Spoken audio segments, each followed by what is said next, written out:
So today in Seedlab Tasmania, we're welcoming Michael Cooper and Warren from Cooper IP to talk about intellectual property, and very much from an example point of view. So they do a lot of business with businesses in Tasmania and would normally be here in person, but for obvious reasons they're not. So they're live to you today from Melbourne, and I'd like to hand over to Michael and Warren.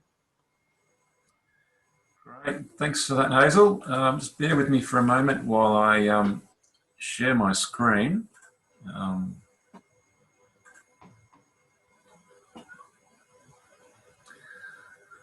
right, now it seems that that's worked okay. Any issues, just let me know. But yes, hello and thanks for coming and giving up your time to talk about intellectual property. We are in Melbourne, and unfortunately we would rather be in Tasmania, but we can't be at the moment. We're stuck in Melbourne and largely confined to our homes at the moment. So certainly very envious of our friends in Tasmania and the freedom they have, amongst other things. And we're certainly looking to get down soon, and hopefully we don't have to wait until December, but that might have to do. Previously we did come down every month. We would come down twice a month. We'd spend one day down in Hobart, the other day up in the north in Launceston and Burnie. So we do have quite a presence in Tasmania, and looking forward to getting back to that as soon as we can. Now, like most people in Melbourne, I'm working from home at the moment, so I've got two young kids bouncing around the house. So please excuse any noises that you may hear or any interruptions. We try not to, but look, it's hard. So today we're here to talk about intellectual property. As part of Seedlab, you're getting some great exposure and assistance to help you develop your products and take them to market, which is quite a long and difficult process at times. And this involves working with many experts from different fields. And today's our chance to talk about the importance of intellectual property. Now, we know that Hazel's had some first-hand experience at the IP issues that arise with businesses and particularly startups. We've had some discussions lately about some things that have come up within Seedlab. So some of you might have already had some experience with IP. We hope that's been positive. Unfortunately, though, some people have some issues that arise, and it's not entirely positive. But we find that the best approach with IP is to be proactive. So, just coming today will really set you up and hopefully give you some background into what you're doing and what you need to be doing to get the best result you can. So before we get into that, I'm going to really quickly give you an intro on who we are. We're a small team. We two attorneys, support staff, practice manager, paralegal. What we do is we help individuals and small businesses navigate the IP landscape using the tools available, which are typically patents, designs, and trademarks. Warren and I both have mechanical engineering backgrounds, so the sort of technology we deal with is quite broad. On a daily basis, we deal with things from mining machines and processes to medical devices, consumer products, packaging, hardware and construction, inventions in automotive, agriculture and aquaculture as well. So it's really quite a broad area of things that we play in. So we have a lot of experience in different areas, and not too many things that we can't help with. So we've been working down in Tasmania for some time. I've been coming down for about 5 years now. As I mentioned, we alternate between Hobart, Launceston and Burnie. 2 days a month we spend there. Hopefully when post-COVID we'll get back to that sort of reality. But in the meantime, we're spending lots of time looking at the camera and talking to people, which is not as much fun, but we're doing what we can. So we've done a lot of work with businesses through the Enterprise Centres Tasmania over the last few years. That program through the Department of State Growth. You find us listed as one of the 2 contacts on the Business Advice Tasmania webpage. Got some great relationships with many different organisations in Tasmania, such as Seedlab. We work with a number of different businesses. We've just put a snapshot of some of them here that are relevant to the space that we're talking about today. Some of them you may and may not know, but lots of people doing down in Tassie doing lots of great stuff. Obviously, there's fantastic conditions which really lend themselves to great food and bev and ag products, and you know, that's recognised not just locally but internationally. So when we're talking about IP, it's always good to have a mind to what can happen internationally, because before you know it, these products can often be picked up, and you know, your commercialisation landscape changes considerably. So I've been doing this for about 13 years now. I previously worked with a large firm in Melbourne, one of the most prestigious firms in the country. Spent 10 years there.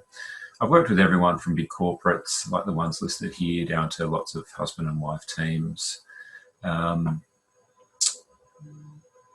I've protected some amazing technology, worked on some great products, and been involved also with, you know, multi-million-dollar litigation. So we've really got quite a broad experience base between Warren and myself.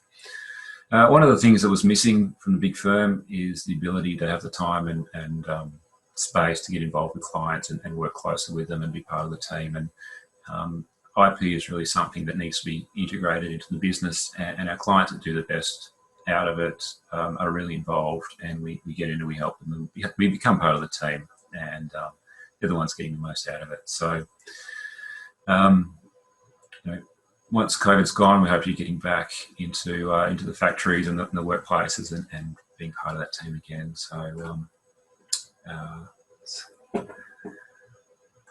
So today, what I'm not going to talk about, I'm not going to do a standard IP 101. I'm going to give you some background to IP and what you need to know, but I'm going to do it by way of a case study.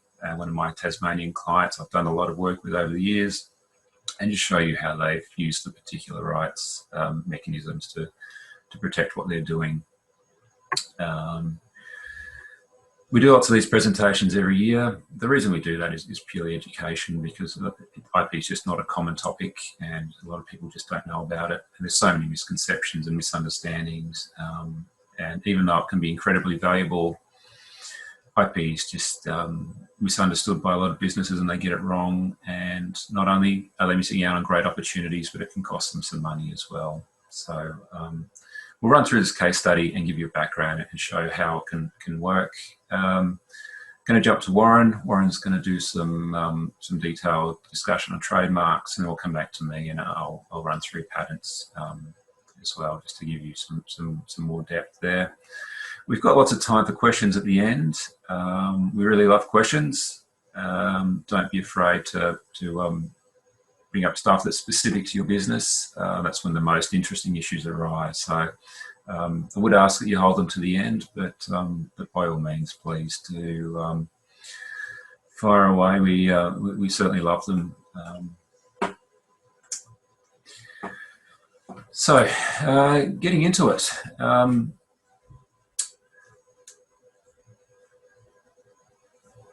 What is intellectual property? Well, as the name suggests, it's property of the intellect. We like to think of it as what we create.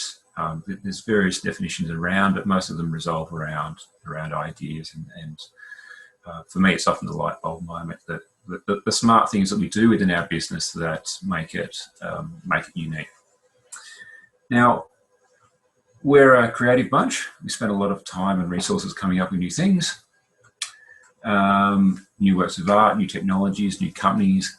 And pretty quickly we realised that for people to put in the hard work to create these new ventures, it'd be unfair if others came along and just copied them. So historically we've established these IP protection systems to give the risk takers some insurance that when they do create new things, that it's possible for them to have some control over how it's used, and give them a chance to make some return on their investment.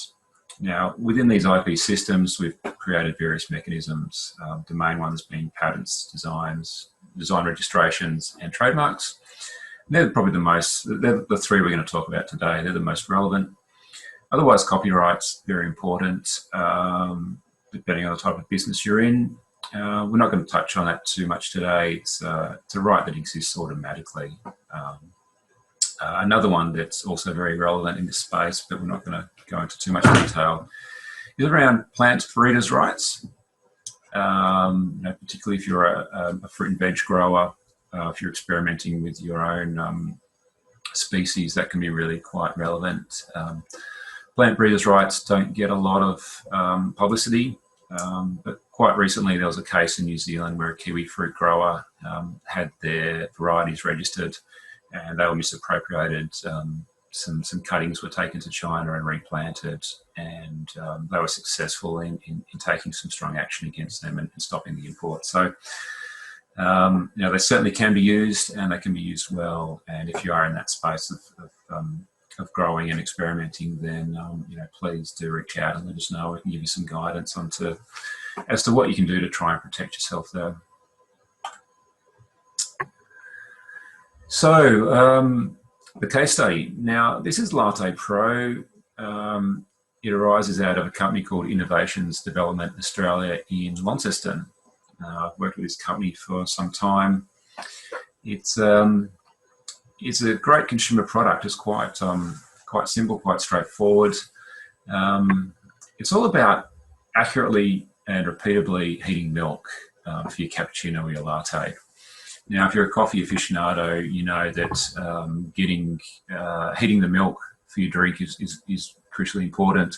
It needs to be not too hot and not too cold, and it's a difficult process that's often done through feel, which makes it inaccurate and difficult to repeat unless you're highly skilled. So the inventor saw a need for this product and a potential market for it. He set out to develop it, and after spending considerable time and energy developing the perfect jug, which is quite common, getting any product to market typically takes a few iterations and work perfecting the product and prototyping it. So they spent quite a bit of time getting it right, many trips to China to go visit factories and get mouldings and stampings correct and assembly processes in place. So what they wanted to do was to be sure that when they brought it to market, it wasn't easily able to be ripped off, because it is such a simple product, and once you put it on the shelf and you've proven the product, developed it, proven the market and the distribution channels, it's easy for someone to come along and replicate it. So the only tool that you have really is your intellectual property protection to be able to stop others from doing those sort of things. So they knew that, they recognised that that's what they needed to do, and we set out in advance to protect this jug. So the first form of protection they turned to was patents. Patents protect inventions. They're a conceptual form of protection. They protect the way something works, not the way it looks. So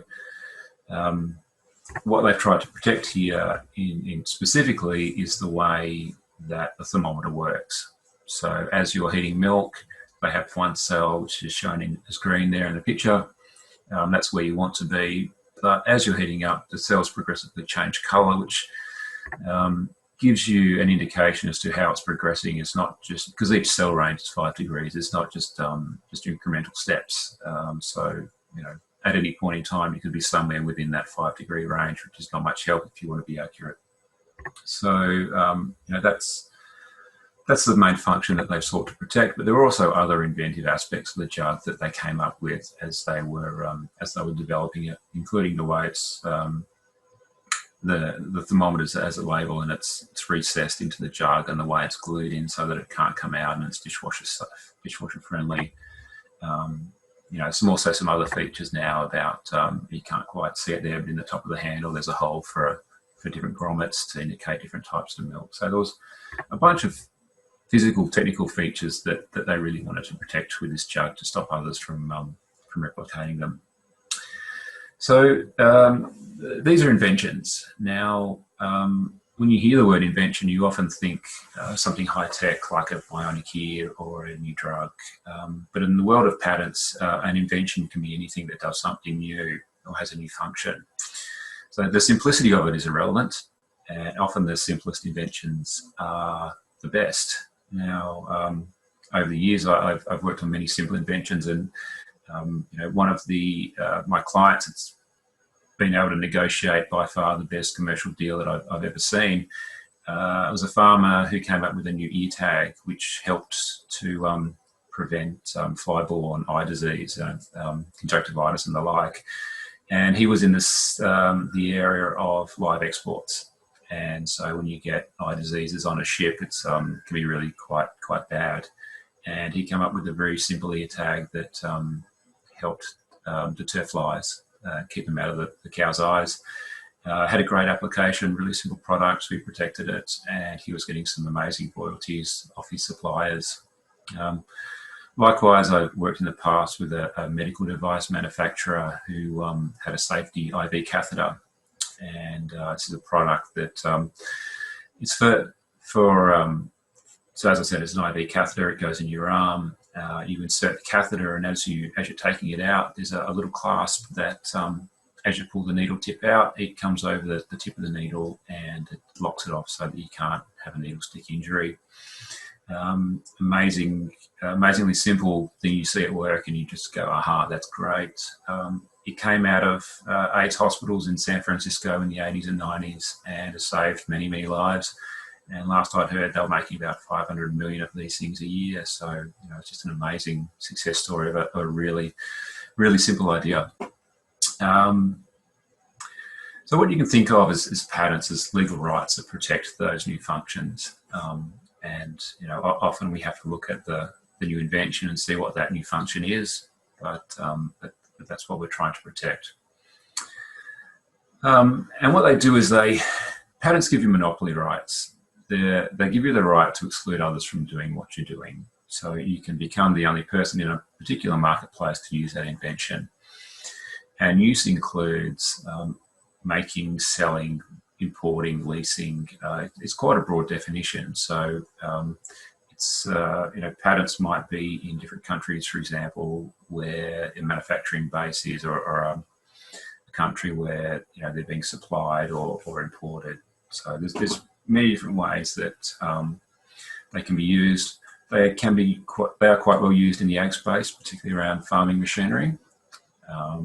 They're also in packaging. There's lots of IP, lots of patents around packaging, you know, different ways the packaging works, different ways it's formed. I've done quite a bit of work in that space, and I'm always surprised at how much technology actually goes into something that seemingly as simple as a cardboard box.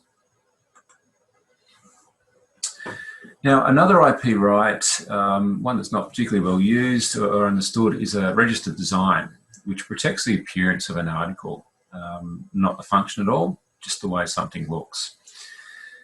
Now, in our case, IDA recognised that the look of their jug was quite unique and distinctive, and what they didn't want was other people making jugs that look the same. And because the design just protects the appearance of something and not the function,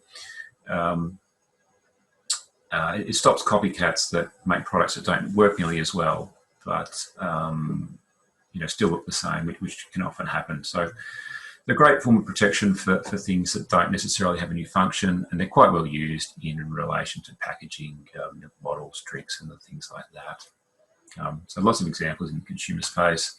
Really well-known example is Apple. Apple extensively used design registrations. You know, these things here are quite, particularly the keyboard and the charger are relatively generic. Not so much the AirPods, but one of Apple's strategies is obviously great design, and you know, they put a lot of time and money, time and effort into their design, and they're really well protected in by design registrations to stop their competitors using similar designs. So trademarks, Latte Pro is obviously a brand name. They've protected that both locally and internationally. It stops others from using the name and the branding. Now, helps them maintain their point of distinction, not only online, not only on a retailer's shelf, but also online, where it can be particularly important if you've got people out there searching for your product. You don't want others to be selling products under the same name. They're selling through some great distributors. They're moving the products all around the world at the moment. They do have issues with copycats, with imitations, and we're taking in the process of taking action against them to stop that infringing things. It's hard to know whether copycats or competitors would ever have popped up. It's one of the issues with IP. You just don't know. Often your IP is invisible and you just don't see the benefit of it. In the past, we've acted for large retailers, and what they do is they go out, they find products around the world that they'd like to replicate. They would come to us and ask us what IP protection was in place. If there wasn't any, well, they could go and replicate it. If there was, then often it wasn't worth their time and effort to get into a dispute. So IP is really invisible, and often we don't see how it works.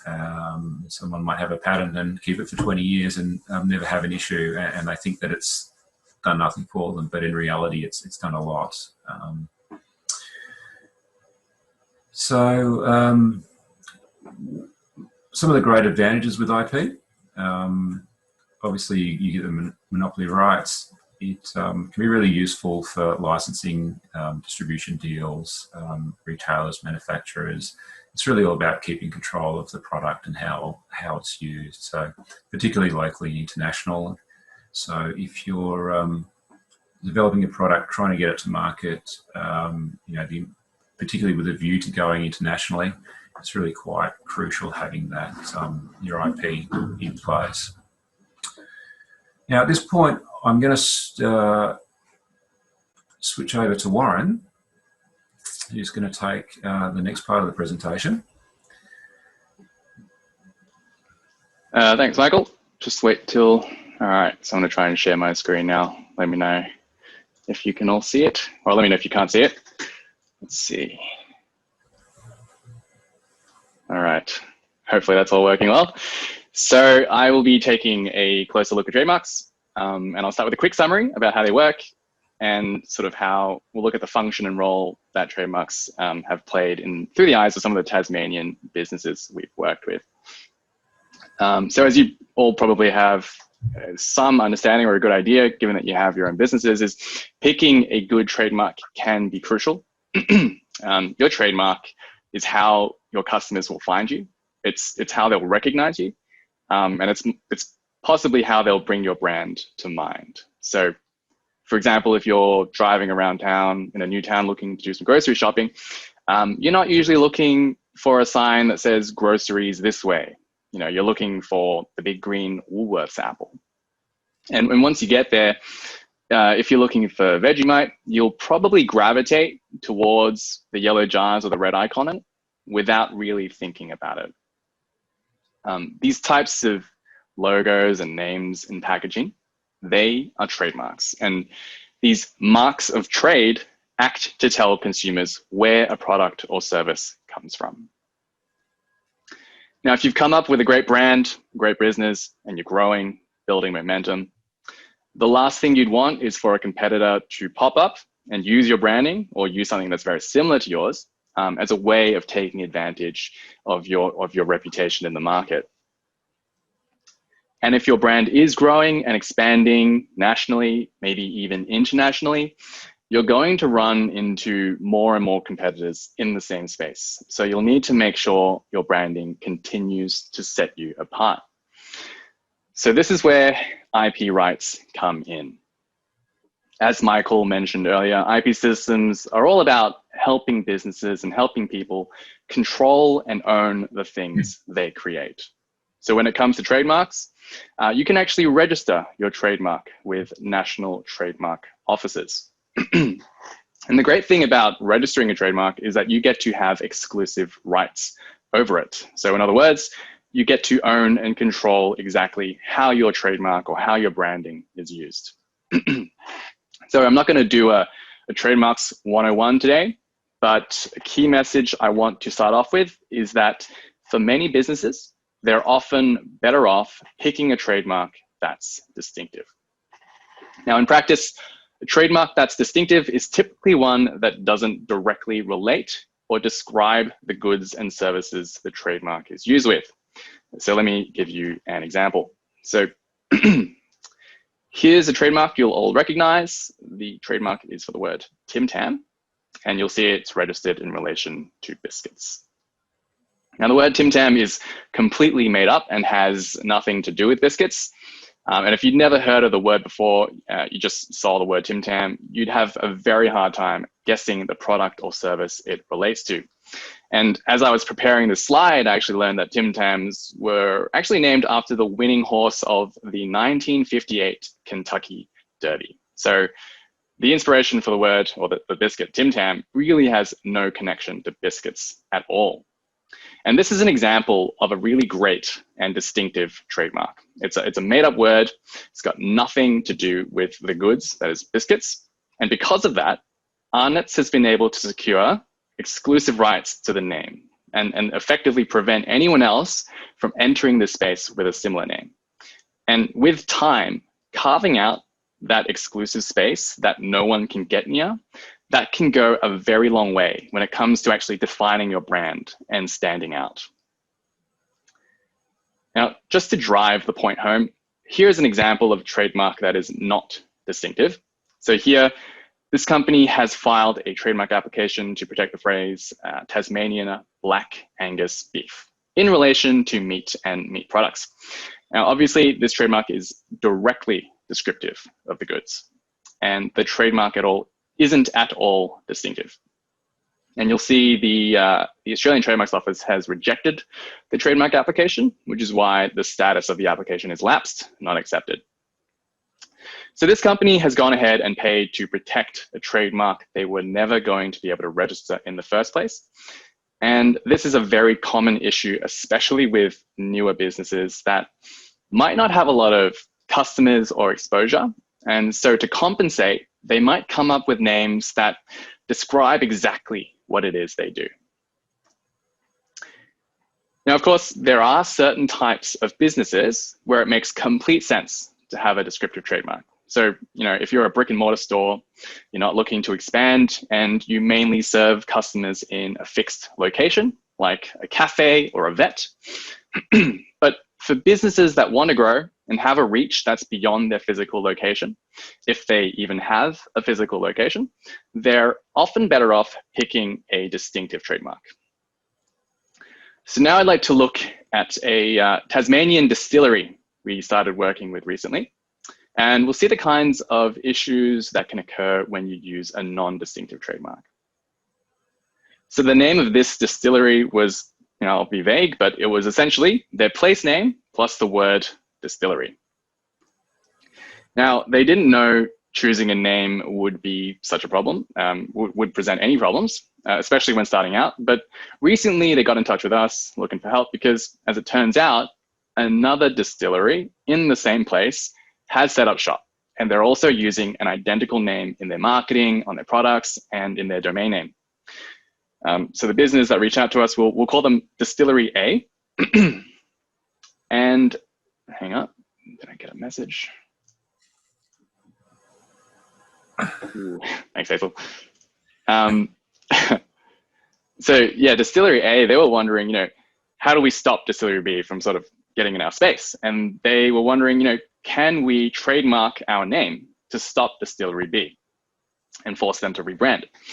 Now, one problem is, since Distillery A's name isn't inherently distinctive, in order to actually trademark their name, Distillery A would need to demonstrate to the Australian Trademarks Office that they already have a strong reputation in their name, which unfortunately in this case, they don't, not right now.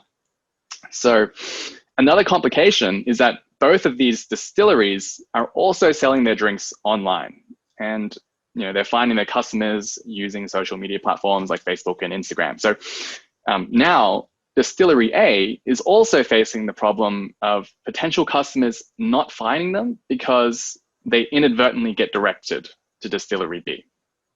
And to cap it all off, since Distillery A's name is so descriptive, they have to continue working really hard on their online presence, their website SEO and their Google ads and all the rest, just so their pages continue appearing at the top of a user's search results. It'd be kind of like owning a cafe called Launceston Cafe and hoping that when someone types that into Google, they actually find your business.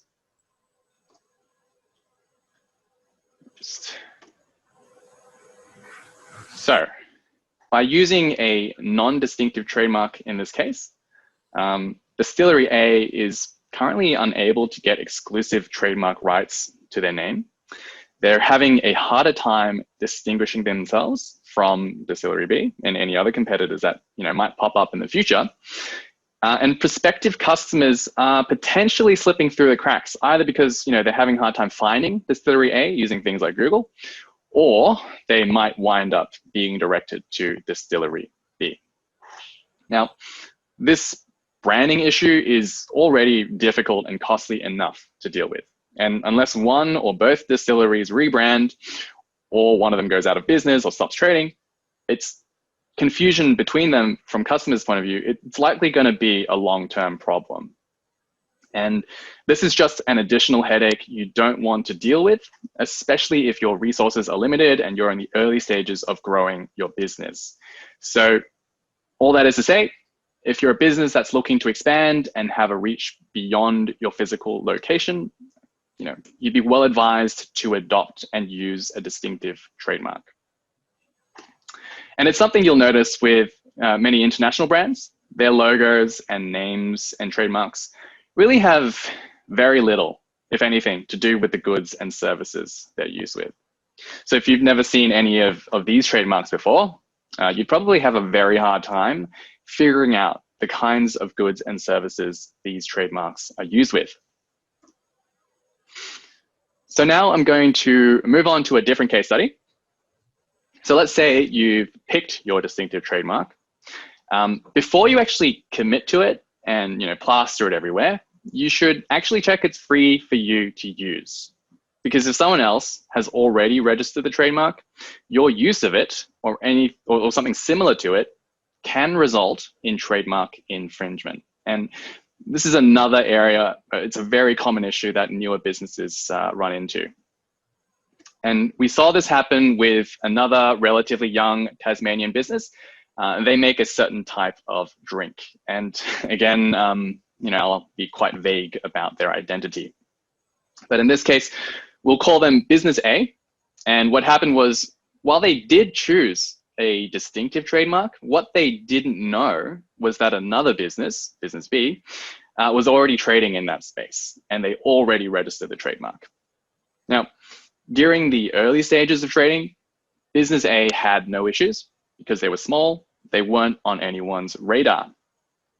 But as Business A grew and started to gain traction, Business B found out about them and quickly sent them a cease and desist letter, basically alleging that Business A was infringing their registered trademark.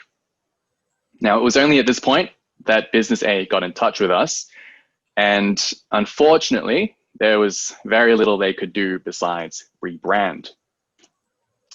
Now, we've never come across a business that's had an easy time rebranding, and Business A was no exception.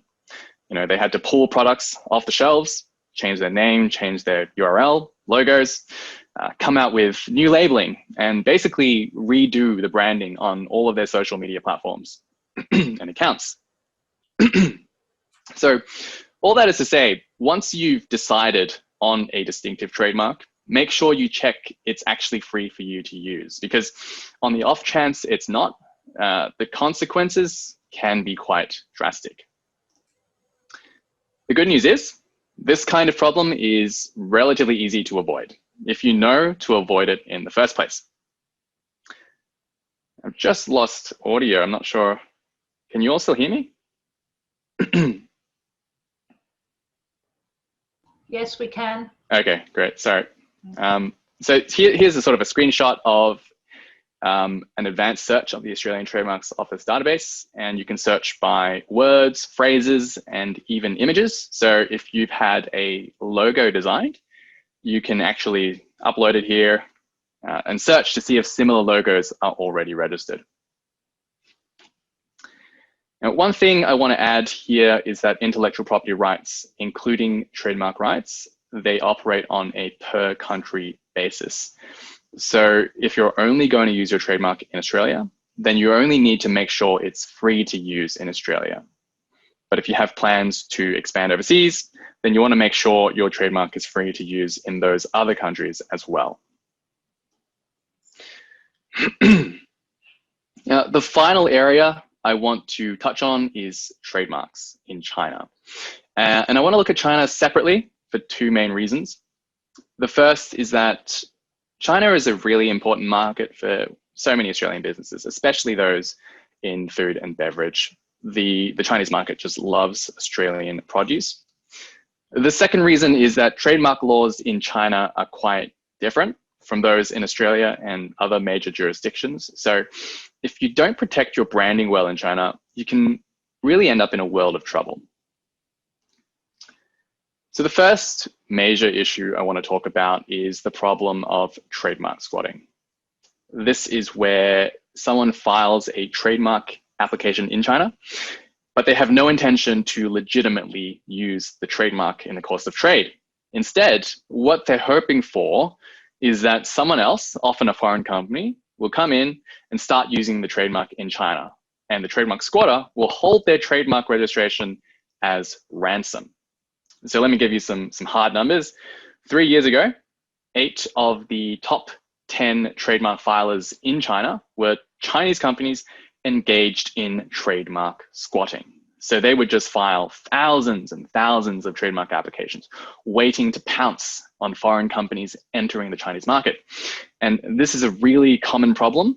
Many big names have been caught out, including Apple and Tesla and even Michael Jordan. So you really need to be on the front foot when managing your businesses and your branding in China.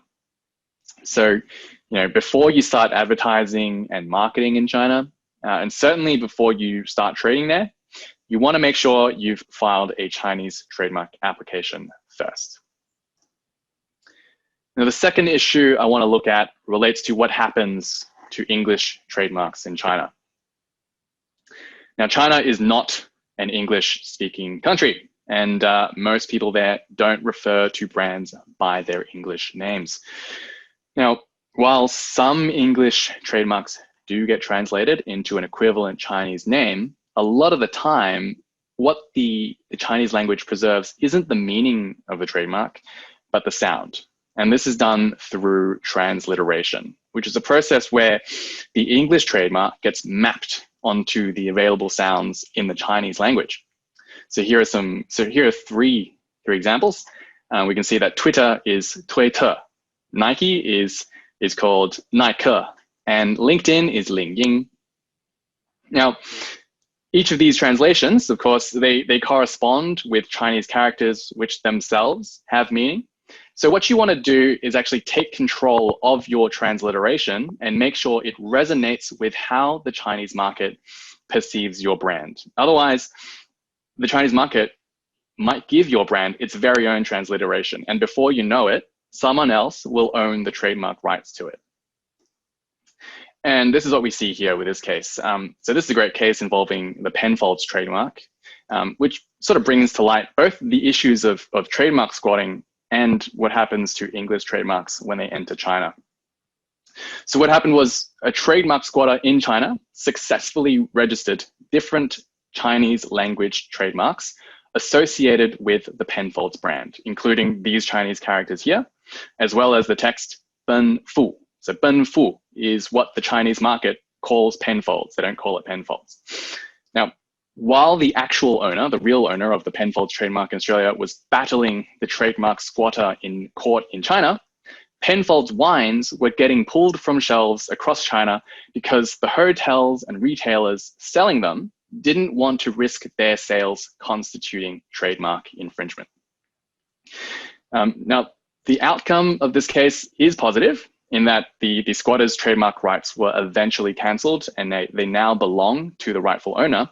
It did take years and years of litigation and untold costs to get that result. So to sum up, when it comes to China, you can never be too careful. If you're eyeing the Chinese market, not only do you want to first protect your English trademark there, you'll also want to give some thought to how your trademark might be translated or transliterated by the Chinese market itself. So with that, I'll hand you all back over to Michael, who will go on with patent protection.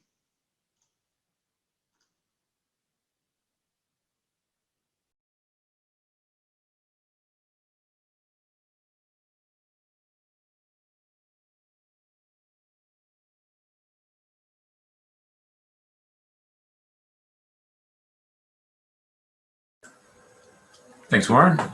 Sorry, it just took me a few moments to unmute me. I assume everyone can hear me and see the screen all right. Thanks, Hazel. So look, I'm going to talk more about patents and the way that they're used by different companies. A couple of examples that we've got here is in relation to oysters, and which is we're going to talk about in more detail, which is around patents and processes. Obviously, agricultural machinery is often well protected, but processes are often not, but could potentially be, and packaging. And as I mentioned earlier, there's quite a lot of technology that goes into packaging. And if you're working on some branding or some new products that are going to be sold through a distribution channel on a shelf, often you might come across some technical problems that arise in relation to getting your product to the shelf in a good form, and some innovations required there. So never overlook the importance of packaging, because you know, it could be the key to getting a product onto the shelf, and could certainly be worth protecting if that is the case. So yeah, so let's explore some of the Tassie businesses we've worked with in this space. One of them is in the field of rapid aging of whisky. Now, distillation is a difficult game. Storing barrels for many years is problematic and commercially difficult, expensive. What a lot of people don't realise is that if you're going to put a barrel of whisky away for 10 years, the angel share can be up to 50%. So in addition to holding product for that long, the longer it is held for, the less you actually get, which just makes it even less efficient to process. So enter this company. The man behind it is an industrial chemist, and he was well aware of this problem, and wanted to use science to come up with a solution. And what he came up with was a process to use ultrasonics to rapidly age the whisky, with some thermal heat cycling as well. They managed to get a product that's similar to a 10-year-old whisky in about 6 weeks. So the economics of that is are amazing. To be honest, it's a lot of great application there. I can talk about this because this is actually the subject of a patent application that we filed for this invention. Now, the requirements for a patent are that it be new and inventive. Now, newness is assessed worldwide in light of publicly available documents and public acts. So invention has to be both new and inventive. Now, the requirement for novelty is often why confidentiality is so crucial to new inventions. Now, in this case, the company wasn't positioned to go down the route of patent protection to start with, and so they went to market without putting some protection in place, only to realise pretty quickly that they should have they should have put something in place before they went down that path. Now, but unfortunately, what they were doing was they were selling products, they were making and selling, and also publicising it. So they hadn't satisfied their own novelty requirement. Now, which we sort of show here in this this chart. So it's important to remember that keeping your invention confidential until you file it is really crucial here. So what we've got in the centre, we've got a filing date of the first patent application. Anything prior to that date is the public knowledge, and when you file a patent application, it will eventually be examined. The patent office that examines the application will look through all the publicly available material they can find, which is traditionally patent databases, but also often includes Google searches academic journals, even YouTube. We've had citations, and Facebook as well. So they will look and they will find things that are out in the public space, and they can be cited against your application and can be novelty destroying.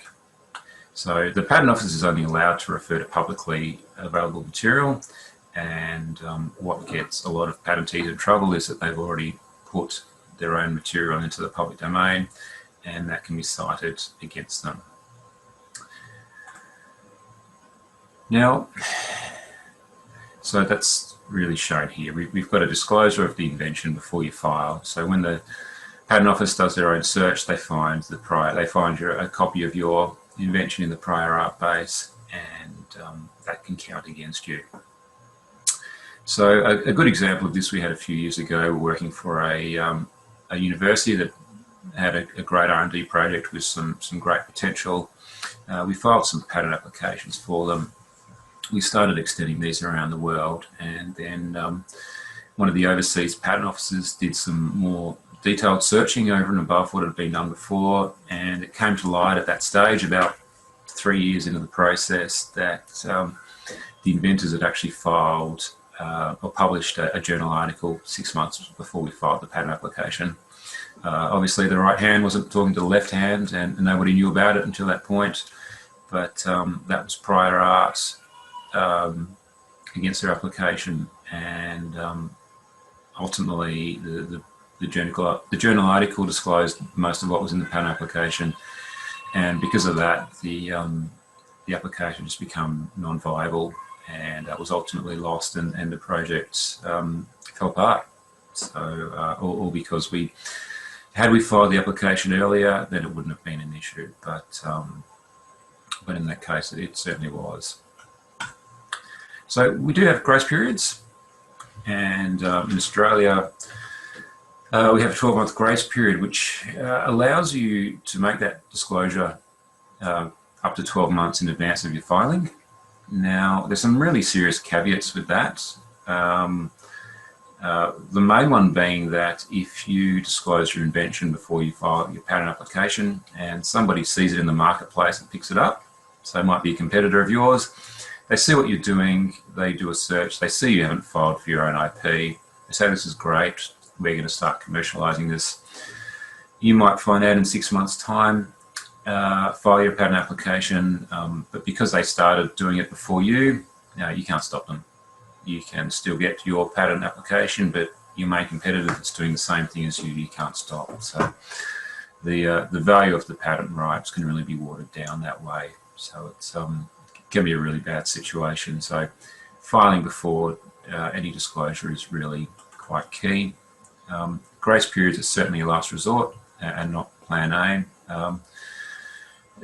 From time to time, we have clients that have really dire financial situations and just don't have a choice but to rely on it. But if it can be avoided, that's best. As I mentioned, there's some serious caveats. Also, most countries don't have grace periods. Australia and the US does. China doesn't. Europe doesn't. New Zealand doesn't. Most places don't.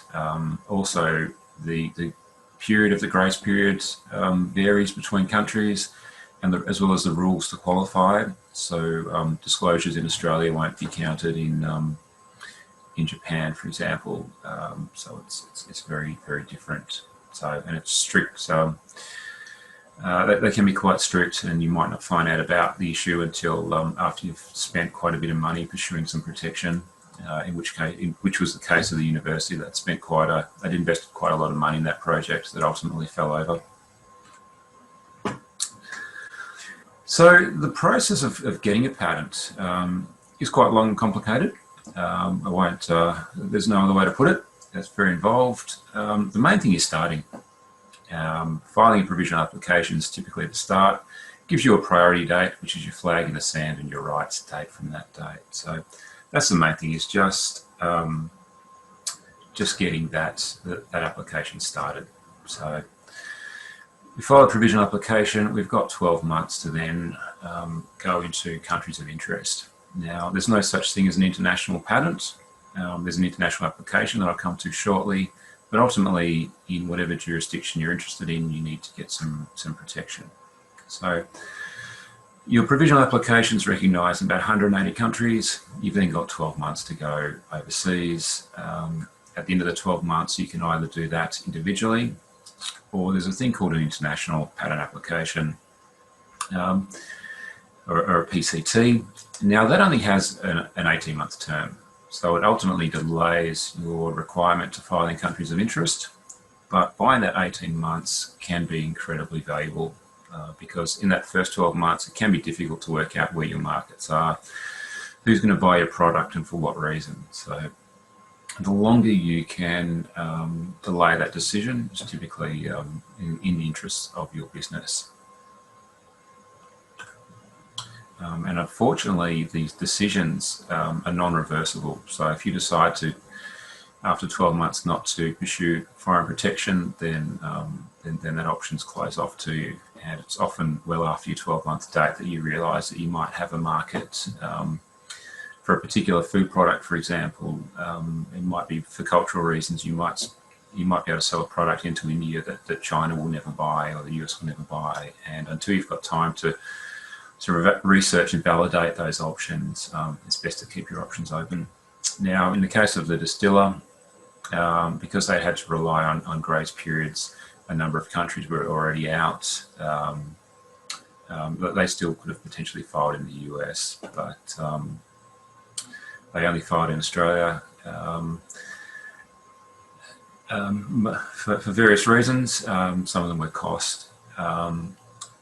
So they skipped the PCT route. They just filed in Australia. It was a low-cost alternative. As they've grown and developed, they've done some more marketing. They've got some more products out there, and the product's starting to be adopted in the marketplace. What they've found is that they've got potential investors and commercial partners that have approached them and wanted to do some work with them, but unfortunately, they don't have protection overseas. So there's nothing that they can offer at that they could offer at the outset. Had they filed the international application, they'd still have that option open and would be a better place to pursue those commercial opportunities. In this case, what they've been able to do is to further develop their technology some more and file some further patent applications that they can ultimately file, ultimately extend around the world to try and get some of those commercial deals on their second family of technology. But the primary, the core technology is unfortunately the public domain, which really compromises the sort of deals that they can do. Another company that we've done some work for is Cherry Hill up in the north. This is a great example of how an agribusiness has used technology to improve their processes. They do seed potatoes. They're a very large cool store. And one of the issues that they have with the seed potatoes is that they can't put them in bins bigger than 1 tonne because the product degrades in the centre due to lack of airflow. So if you have a semi-trailer coming in with 18 1-tonne boxes, unloading it takes 18 moves as it progresses through the cool store system and goes through the various cycles of deep cooling and getting ready and cutting. Every time they move through a stage, they need 18 forklift moves. So they have an army of forklifts on the go, which costs them an awful lot of money and time and energy. Through some development work, they come up with a way to make a 2-tonne bin by taking some of the panels out of the side of the bin, adding some perforations, adding some tubes, some perforated tubes as well to break up the mass of seed potatoes and allow airflow. And the way these things are stacked is so that the airflow can actually move through the cool store and cool these all down better as well. So for any particular stage, unloading or loading or cutting or storing, there's half as many forklift moves. So they've been, it's been a great competitive advantage for them. And, it's been a big investment as well. Decking out their cool store, replacing all their bins is a significant investment. And before they wanted to go down that path, it's important to have some knowledge that you'll be able to stop people copying you to maintain that competitive advantage. So they've done really well out of that, saved a lot of money, and they also have, not only the potential to make their own operations more efficient and more profitable, but they can license these overseas as well, drive new revenue streams, create new business, or they could even allow their partners in Australia to use them as well for a fee. So it's a great use of IP to really help their bottom line. I'll just touch on this quickly. This is another company that we've done some work with, Shellfish Culture, Tasmania. You wouldn't think that oyster farming would have much technology innovation, but one of the things that is big around the world is verification of place of origin. Obviously, once you take an oyster out of the ocean, it can be quite hard to see where it's from and what they do. And it's not new in the market. Other people do it, but they laser etch their logo on the product so that people know where it's come from. There's quite a few technical issues that need to be addressed to make it happen, and to make it happen efficiently at scale. And we filed some IP protection around that process, particularly because there are others in the world that are doing the same thing. But their process is going to be more reliable and faster and better. So what that patent application has allowed them to do, and it's not granted yet, but it's still an application, it's given them access to funding, marking their product as patent pending. It's a great marketing tool, advertising. It's helped them do capital raising and as I said, access to grant funding as well. So ultimately it will be used to keep their competitors at bay, but there's been other advantage to having it, other commercial advantages. Now, some key takeaways from all this. Protecting your IP is all about securing your competitive advantage. What you've got in the marketplace, of what distinguishes you over your competitors and others can be really valuable, and protecting that can be very, very important to maintain that competitive edge, particularly in very competitive markets. Confidentiality is key, especially for patents and designs. You can create some unnecessary validity issues around patents and designs merely by public disclosures that whether or not they're deliberate can be very problematic, and they don't need to be there. So acting early is very, very important, and keeping things confidential until you have things squared away. But with all types of IP, getting advice early is really important. Now, that comes from trademarks as well.